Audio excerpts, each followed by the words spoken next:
Assalamualaikum warahmatullahi wabarakatuh. Perkenalkan, nama saya Rinti Apriani dari kelas 12 MIPA 2 akan menjelaskan materi tentang permainan bola basket di bawah bimbingan Pak Edi Aksa Wijoko. Baiklah, yang pertama kita akan membahas tentang pengertian bola basket. Apa sih bola basket itu? Ya, permainan bola basket adalah salah satu cabang olahraga yang dimainkan oleh dua tim, yang mana setiap tim berisi 5 orang pemain. Cara bermain bola basket pun bisa dibilang cukup mudah, yaitu dengan mencari poin sebanyak mungkin dengan cara memasukkan bola kering atau ke ranjang lawan.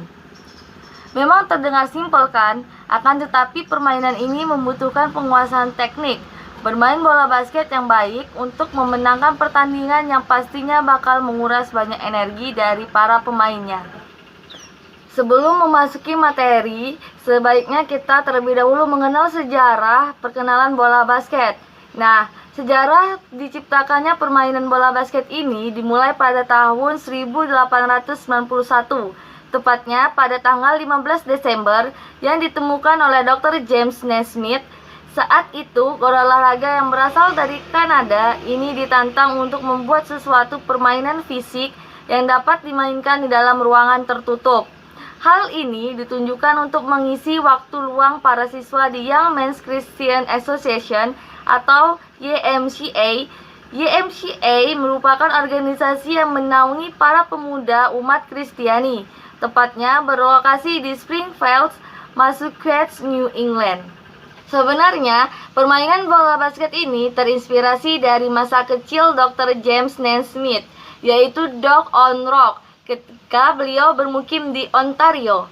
Permainan ini merupakan sejenis permainan melempar batu yang ditargetkan pada bebek yang sebelumnya telah diletakkan di sebuah pohon atau tunggal pohon.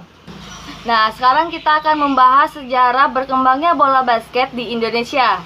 Sejarah permainan yang digemari hampir di seluruh dunia ini rupanya juga menyebar ke wilayah Indonesia. Berawal dari kedatangan para pedagang Cina, yaitu ketika menjelang kemerdekaan Indonesia. Pada saat itu, di Indonesia sudah berdiri beberapa klub bola basket yang berlokasi beberapa kota-kota besar seperti di Jakarta, Semarang, Bandung, Surabaya, dan Yogyakarta.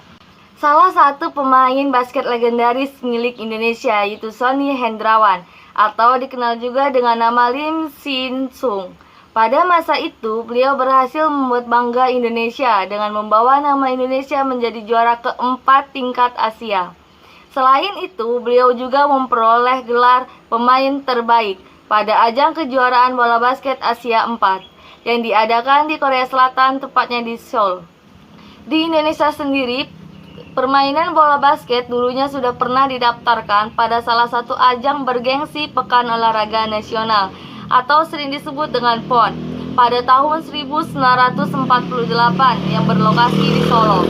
Akan tetapi, faktanya bola basket ini baru diakui di Indonesia secara resmi pada tahun 1951. Pada masa itu, yang menjabat menjadi Sekretaris Komite Olimpiade Indonesia adalah Maladi. Dalam waktu singkat, beliau naik jabatan menjadi Menteri Olahraga. Beliaulah yang mengusulkan pembentukan organisasi bola basket pertama di Indonesia. Baiklah, kita akan lanjut ke materi selanjutnya, yaitu teknik dasar memegang bola basket. Yang pertama, gunakan telapak tangan untuk memegang bola basket. Asumsikan ketika memegang bola basket seakan-akan memegang mangkok besar sehingga ruas jari-jari tangan terbuka lebar serta melekat pada bola.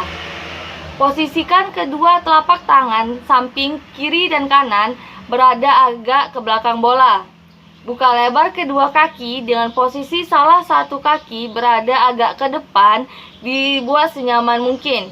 Condongkan badan sedikit ke depan, buat posisi badan rileks mungkin saat memegang bola. Nah, materi selanjutnya kita akan membahas tentang passing dan casing. Yang pertama, kita akan membahas materi tentang passing. Nah, teknik yang pertama ialah teknik chest pass. Teknik ini merupakan gerakan melempar bola dari posisi setinggi dada. Gunakan lemparan dua tangan untuk menghasilkan lemparan yang lurus dan terarah. Yang kedua, teknik overhead pass. Teknik ini merupakan gerakan melempar bola dari posisi di atas kepala. Tujuannya dari gerakan ini yaitu untuk melakukan counter attack, yang mana hasil lemparan bola bisa melambung jauh ke area lawan. Selain itu, teknik ini juga bisa digunakan saat kita ingin membebaskan diri dari kawalan ketat lawan. Yang ketiga, teknik bounce pass. Teknik ini merupakan gerakan melempar bola dengan cara memantulkan bola ke lantai menuju kawan. Tujuan teknik ini yaitu untuk bisa menghindari hadangan lawan serta bisa mengumpan ke arah kawan dengan akurat. Yang keempat, teknik baseball pass. Teknik ini merupakan gerakan melempar bola dengan posisi bola berada di atas atau di belakang kepala. Untuk melakukan gerakan ini diperlukan satu tangan yang kuat agar hasil lemparan maksimal. Selain itu, teknik ini bisa digunakan untuk mengelabui lawan. Yang kelima, teknik behind back pass. Teknik ini merupakan gerakan melempar bola dari belakang badan yang dipantulkan ke lantai menuju kawan. Gerakan ini hampir mirip dengan gerakan bounce pass. Yang keenam, teknik hawk pass. Teknik ini merupakan gerakan melempar bola dengan menggunakan satu tangan yang mana lengan tangan seakan berbentuk kail pancing. Untuk menghasilkan lemparan-lemparan umpan yang lebih tinggi, posisi bola bisa diletakkan lebih jauh ke arah pundak kita. Dan teknik passing yang terakhir adalah teknik under pass, yaitu pada teknik ini umpan bisa dilakukan dari bawah atau bola berada sekitar pinggang dan mengarahkannya lurus pada kawan satu tim yang akan diberi umpan. Nah, kita sekarang masuk ke teknik casing. Apa sih teknik casing itu? Teknik casing adalah salah satu materi bola basket yang mana gerakannya ditujukan untuk menerima bola baik dari kawan maupun bola yang datang dari tim lawan. Berikut ini cara melakukannya. Yang pertama, fokus kedatangannya bola. Yang kedua, tangkap bola dengan telapak tangan yang terbuka lebar sembari melebarkan jari-jari tangan. Yang ketiga, ketika bola sudah berada di tangan, genggam bola dengan jari-jari tangan yang telah direntangkan selebar mungkin yang diikuti dengan gerakan menarik bola. Aturan permainan bola basket.